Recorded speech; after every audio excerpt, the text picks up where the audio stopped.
জয়ের নস্যাতে অপচেষ্টা চলেছে মন্তব্য করে ঐক্যবদ্ধভাবে তার রুখে দেওয়ার আহ্বান জানান ডক্টর ইউনূস। হাসান জাভেদের রিপোর্ট। অন্তর্বর্তী সরকারের প্রধান উপদেষ্টা হিসেবে মহান বিজয় দিবসে প্রথমবারের মতো জাতির উদ্দেশ্যে ভাষণ দেন ডক্টর মোহাম্মদ ইউনূস।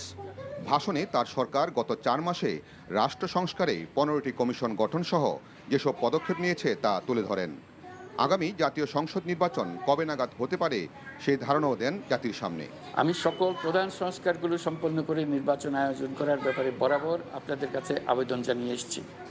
তবে রাজনৈতিক ঐকমত্যের কারণে আমাদেরকে আবার বলছি, যদি অল্প কিছু সংস্কার করে ভোটার তালিকা নির্ভুলভাবে তৈরি করার ভিত্তিতে নির্বাচন সম্পন্ন করতে হয়, তাহলে 2025 সালের শেষের দিকে নির্বাচন অনুষ্ঠান হয়তো সম্ভব হবে।